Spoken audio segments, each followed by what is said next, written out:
இந்த சுதந்திரங்கிறது மிகப்பெரிய ஒரு விஷயம். அது என்னன்னா,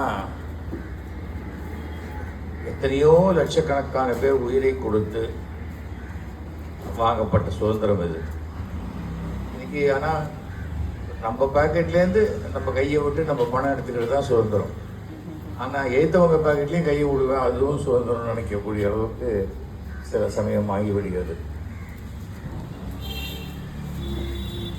எத்தனையோ தேசங்களுக்கு நான் போயிருக்கேன். அங்கே அந்த தேசிய கொடி மட்டும்தான் இருக்கும். இந்தியாவில் மட்டும்தான் மிக அதிகமான எண்ணிக்கையில் கட்சி கொடிகளும் ஜாதி கொடிகளும் அதிகமானோன்னு அவங்களுக்கு எது தேசிய கொடி எது கட்சி கொடி அப்படிங்கிறதே தெரியலை. பொன்விழா ஆண்டின் போது ஏஆர் ரஹ்மான் சாங் போட்ட உடனே அது ஒரு காலேஜில் பெரிய எழுச்சி வருது. எல்லா காலேஜ்லேயும் அந்த சாங். என் மனைவியினுடைய தாத்தா தான் பிரபல இசையமைப்பாளர் ஜி ராமநாதன். அவர் தான் அந்த கப்பலோட்டிய தமிழன் படம், வீரபாண்டிய கட்டபொம்மனுக்கெல்லாம் அவர் மியூசிக் போட்டவர். சுதந்திர எழுச்சிக்காக எத்தனையோ படங்கள்லாம் நம்ம தமிழ்லேயே வந்திருக்கு. வீரபாண்டிய கட்டபொம்மனாக இருக்கட்டும், புலித்தேவனாக இருக்கட்டும், எத்தனையோ படங்கள் வந்திருக்கு. ஆனால் இன்றைக்கி ட்ரெண்டு மாறி போச்சு. குழந்தைகளுக்கு நம்ம அடுத்த ஜெனரேஷனுக்கு what is freedom, what is a real freedom அப்படிங்கிறத நாம் சொல்லணும். அண்டு ஏன்னா என்னை பொறுத்த வரைக்கும் இன்றைக்கி நிறையா லா அண்ட் ஆர்டர் ப்ராப்ளம்லாம் இருக்குங்கிறாங்க. அதுக்கு ஒரே காரணம் என்னன்னு சொன்னால், ஒரு 40 இயர்ஸ் பேக் ஸ்கூல்ஸில் எல்லாத்துலேயும் அவங்க ஒரு மாரல் சயின்ஸுன்னு ஒரு தனி மனித ஒழுக்கத்துக்காக ஒரு கிளாஸ் வச்சாங்க. அந்த கிளாஸ் எடுத்துட்டாங்க. நீங்கள் என்ன வேணால் படிக்கலாம், ஆனால் ஒழுக்கமில்லாத கல்வி அது உருப்படாது. பிரச்சனை ரொம்ப படித்தவன் ஜெயிலில் இருப்பான். அது அவசியம் இல்லை. படிப்பு குறைச்சலாக கூட இருக்கலாம். காமராஜர் பெருசாக படிக்கலை, ஒரு 2ஆம் கிளாஸ் ஒன்றும் படித்தாருன்னு சொல்கிறாங்க. ஆனால் இன்றைக்கும் எந்த ஆட்சி அமைஞ்சாலும் என்ன சொல்கிறாங்க, அது கக்கன் போல் வருமா, காமராஜர் போல் வருமா. நான் இதே மயிலாப்பூரில் நான் எம்எல்ஏவாக இருந்தேன். நான் சீட்டு கூட கேட்கல, அந்த பணம் கூட 25,000 கூட கட்டலை.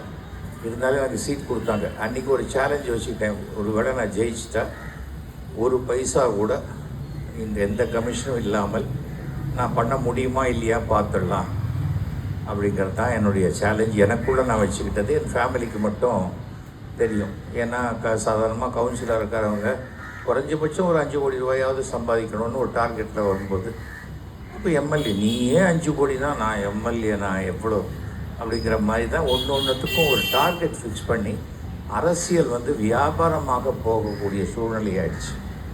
அந்த மாதிரி வரும்பொழுது நான் தேர்தல் பிரச்சாரத்தும் போது இங்கே வந்திருக்கேன். பேசும்போது கூட சொன்னேன், ஆரத்தி எடுப்பாங்க, ஆரத்தி தட்டில் நான் போட மாட்டேன், ஆரத்தி தட்டில் 10 ரூபா கூட நான் போட மாட்டேன். காரணம், நான் இந்த 10 ரூபா கொடுத்துக்கிறத கூட அது ஒரு லஞ்சமாகத்தான் நான் பார்க்குறேன். அதுக்கப்புறம் நாளைக்கு நீங்கள் ஒரு கையெழுத்து வேணால் அதுக்கு நான் 100 ரூபா கொடுக்கணுன்னு நான் கேட்கக்கூடிய சூழ்நிலை வரும். வேண்டாம், வியாபாரம் இல்லை. இன்றைக்கி நீங்கள் ஆரத்தி எடுத்தாலும் சரி, எடுக்காட்டாலும் சரி, அது வேறு. ஆனால் உங்களுக்கு எந்த உதவியாக இருந்தாலும் ஒரு பைசா கமிஷன் இல்லாமல் நான் பண்ணி கொடுப்பேன்னு சொன்னேன். அதை நான் நிறைவேற்றி கொடுத்தேன். அந்த 2011 வரைக்கும் மயிலாப்பூரில் கிட்டத்தட்ட 300 crores ஒர்க்கு நடந்தது. எம்எல்ஏ ஃபண்டை தாண்டி நிறைய ஒர்க்கு நடந்தது. ஆனால் ஒரு பைசா கூட கமிஷன் வாங்காத ஒரு எம்எல்ஏவாக இருந்ததுனால தான் அது முடியுங்கிறது. நமக்கு பணம் முக்கியம். ஆனால் பணம் மட்டுமே முக்கியம்னா, நாளைக்கு உடம்பு சரியில்லை அப்படின்னா குரோசின் வாங்கிறதுக்கு 5 ரூபா ஆகும். அதுக்கு மேலே ஒரு 5 ரூபா நோட்டை சாப்பிட்டா உடம்பு சரியாயிடுமா? சரியாகாது.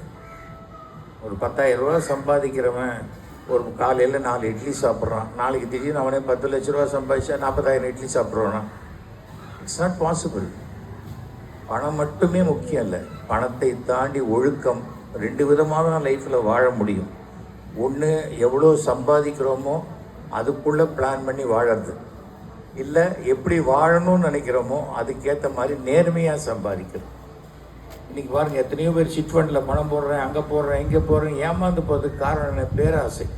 ரிசர்வ் பேங்கே 7% தான் கொடுக்கணும் அப்படின்னு சொல்லும்போது, நான் ஒருத்த 15% கொடுக்குறேன்னா இவன் எங்கேருந்து கொடுப்பான் அப்படிங்கிற எண்ணமே வரலை நமக்கு.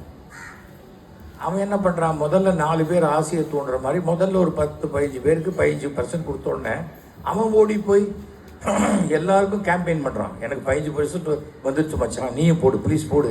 ஏன்னா இவன் 4 பேரை எடுத்துகிட்டு வந்தால் இன்னொரு 5% எக்ஸ்ட்ரா கொடுக்குறேம்மா. அதாவது மாட வீதியில் எத்தனையோ ஹோட்டல்ஸ் இருக்கு, ஆனால் நோ பார்க்கிங். அந்த நோ பார்க்கிங்கில் நம்மளை நிறுத்த சொல்லுவாங்க. அதாவது அவன் ஹோட்டல் நடத்துறதுக்கு நம்மளை கிரிமினல் ஆக்குவாங்க. எத்தனை நாளைக்கு போலீஸ்கிட்ட சொல்லி அட்ஜஸ்ட் பண்ண முடியும்? இப்போ எல்லாமே டிஜிட்டைஸ் ஆகிடுச்சு, கேமராவில் ரெக்கார்ட் பண்ணுறாங்க. வீட்டுக்கு சம்மன் வரும்போது நீங்கள் 50 ரூபாய்க்கு இட்லியை சாப்பிட்டுட்டு 1000 ரூபாய் ஃபைன் கட்டுறது என்ன பிரயோஜனம்? அப்போது அந்த இடம் சட்டத்துக்கு புறம்பாக இடத்துல இருக்கா இல்லையா அப்படி தான் பார்க்கணும். இந்த பில்டிங் கூட பழசாயிடுச்சு, இது கட்டணும் ரெனோவேட் பண்ணணுன்னா அது நீங்கள் தான், இங்கே இருக்கிறவங்க தான். ஏன்னா ஒரு ஃப்ளாட்டில் 8 பேர் இருக்காங்கன்னா 7 பேர் ஒத்து போய் ஒத்துக்கலைன்னா கூட அது கடைசி வரைக்கும் நடக்காது.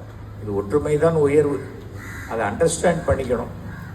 அதுக்கு சரியான பில்டராக பார்த்து பண்ணினா இன்றைக்கி இருக்கிற சூழ்நிலை வேறு பேட்டர்னில் நீங்கள் பில்டிங்கை கட்ட முடியும். பட் எல்லாமே ஓவர் நைட் நடக்காது. சினிமாவில் மட்டும்தான் நடக்கும், சங்கர் படத்தில் நடக்கும், ரஜினி படத்தில் நடக்கும், மற்ற படத்தில் நடக்காது. எஃப்எஸ்ஐ வந்து இப்போ முன்னைய விட இப்போ ஜாஸ்தி இருக்காங்க, எஃப்எஸ்ஐ ஜாஸ்தி பண்ணியிருக்காங்க. ஸோ அந்த எஃப்எஸ்ஐயை உங்களுக்கு பின்னாடியே மினிஸ்டர் இருக்கார் ஜெயக்குமார், நம்முடைய நல்ல நண்பர் தான். இந்த பக்கமா ஜெயக்குமார் இருக்கார், வெரி நைஸ் பர்சன்.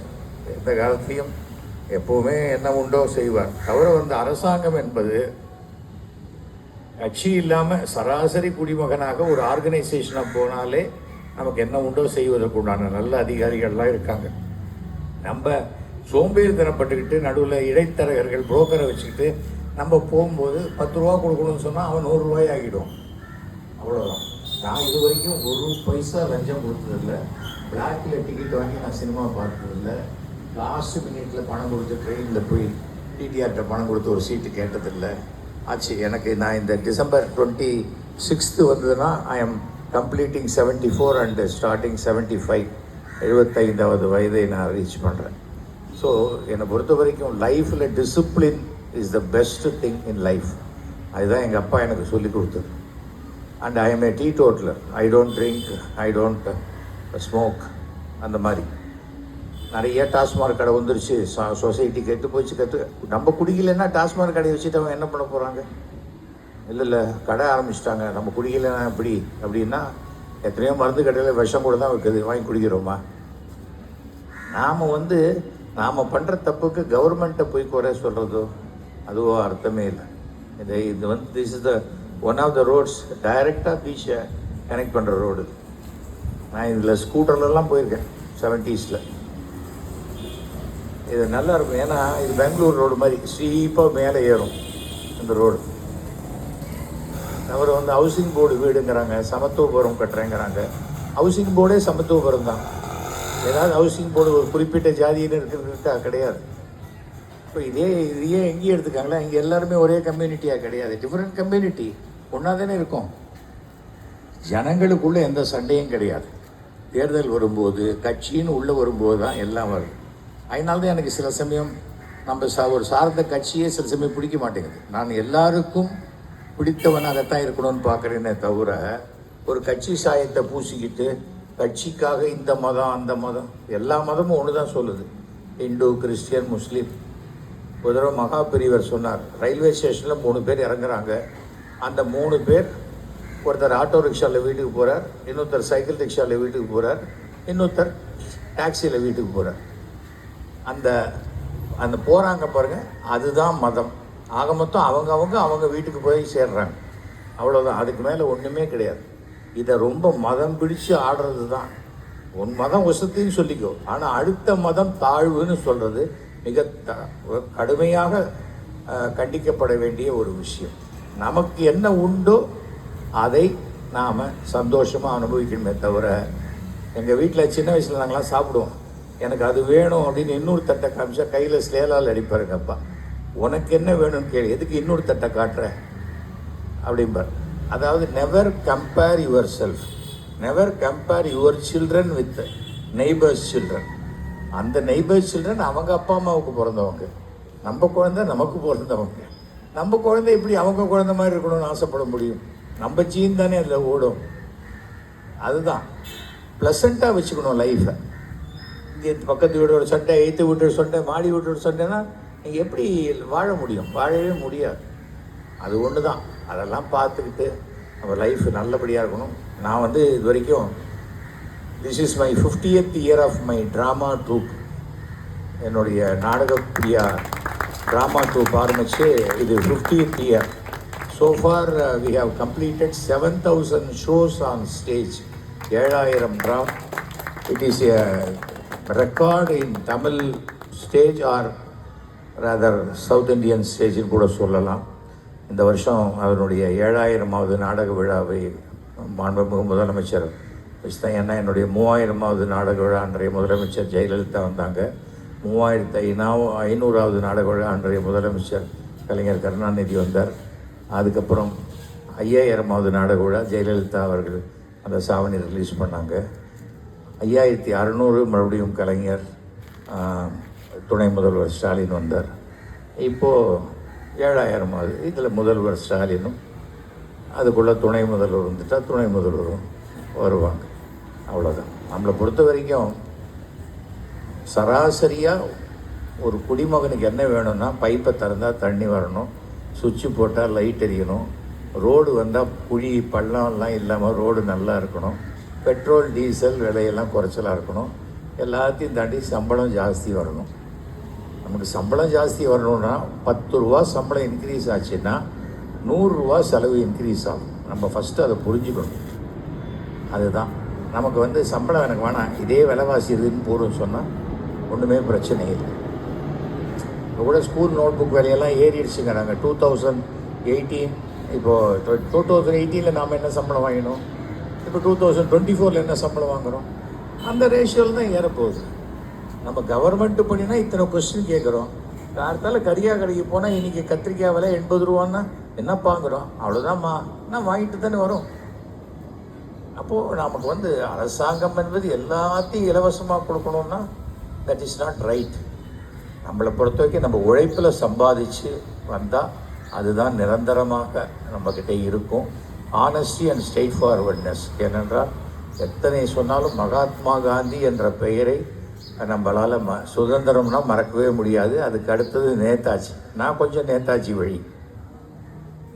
ஏன்னா ரொம்ப கோழிக்கிட்ட போய் முட்டை போடுன்னு கெஞ்சிகிட்டு இருக்க முடியாது. நம்மளை பொறுத்த வரைக்கும் நாம் தைரியமாக இருக்கணும். பெரிய வீரன் சுஜன் வீரம் இல்லை, நேர்மை தான் வீரம். நேர்மையாக இருக்கிறது தான் வீரமே தவிர, இன்றைக்கி எத்தனையோ சோஷியல் மீடியா வந்துருச்சு. உங்களுக்கு மெயில் அனுப்பலாம், எவ்வளவோ இருக்குது. ஆனால் இன்றைக்கி அரசாங்கத்தினுடைய லெட்டரை வந்து பார்த்தீங்கன்னா இல்லை, லேண்ட்லைன் நம்பர் தான் இருக்கும். செல்ஃபோன் நம்பர் கூட கொடுக்க மாட்டாங்க. அரசாங்கம்னு இல்லை, ஏர்டெல் பில் எடுத்துக்கோங்க, ஒரு ஆஃபீஸர்கிட்ட பேசணுமா, இல்லை சார் அவர் நம்பர் தரமாட்டோம். அப்போ எதுக்கு? அவங்க நமக்கு சர்வீஸ் பண்ண இருக்காங்க, அவன் நம்பர் தரமாட்டோன்னு எனக்கு புரியல. அதாவது எல்லாருக்குமே ஒரு தொலை தொடர்பு சாதனம்ங்கிறது நம்மளை கான்டாக்ட் பண்ணுறதுக்கு ரீச்சபிளாக இருக்கணும். என்னுடைய செல் நம்பர் எல்லா இடத்துலையும் இருக்குது, 9841023545. நான் எல்லா இடத்துலையும் சொல்லுவேன். யாருக்காவது ஏதாவது ஒரு எமர்ஜென்சினா கூட போகிறாங்க, நம்பர் சொன்னாங்க சார், சும்மா தான் கூப்பிட்டேன்னு யாரும் கூப்பிட போகிறது கிடையாது.